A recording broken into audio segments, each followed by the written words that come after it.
Not നിരോധനത്തിന്റെ 9ാം വാർഷിക ദിനം bank employees federation of India Kannur ജില്ലാ കമ്മിറ്റിയുടെ ആഭിമുഖ്യത്തിൽ പ്രതിഷേധ ദിനമായി ആചരിച്ചു. കണ്ണൂർ ഹെഡ് പോസ്റ്റ് ഓഫീസിന് മുൻപിൽ നടത്തിയ പ്രതിഷേധ സായാഹ്ന ധർണ സംസ്ഥാന വൈസ് പ്രസിഡന്റ് അമൽ രവി ഉദ്ഘാടനം ചെയ്തു. ഉദ്ഘാടന ചടങ്ങിൽ പി രാജേഷ് അധ്യക്ഷത വഹിച്ചു.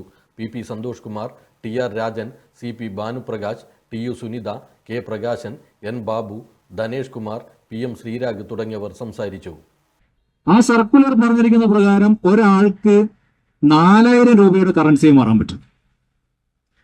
നിങ്ങളുടെ കയ്യിൽ എത്ര 500 നോട്ട് ഉണ്ടെങ്കിലും നിങ്ങൾക്ക് ഒരാൾക്ക് 4000 രൂപയുടെ കറൻസി മാറാൻ പറ്റും. അപ്പൊ കയ്യിലുള്ള പണം മുഴുവൻ പേപ്പർ കടലാസുകളായിട്ട് മാറുന്ന ഒരു സാഹചര്യം വരികയാണ്. സമാനമായ ഒരു സാഹചര്യം ലോകത്തിന്റെ ഒരു രാജ്യത്തും ഇതുവരെ ഉണ്ടായിട്ടില്ല.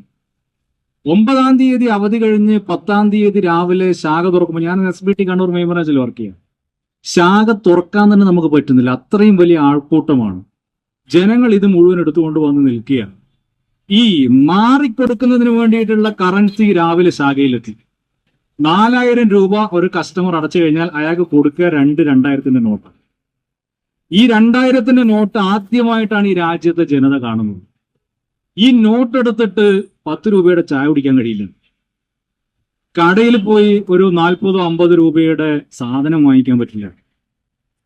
കറൻസി മാറിക്കിട്ടുകയും ചെയ്തു. എന്നാൽ ആ കറൻസി ഉപയോഗിക്കാൻ പറ്റാതെയും ചെയ്തിരിക്കുന്ന ആദ്യത്തെ ഒരു 1-2 ആഴ്ചകൾ. പിന്നെ ഈ 4000 എന്നുള്ളത് മാറ്റി 10,000 ആക്കി, പിന്നെ 25,000 ആക്കി, 50,000 ആക്കി.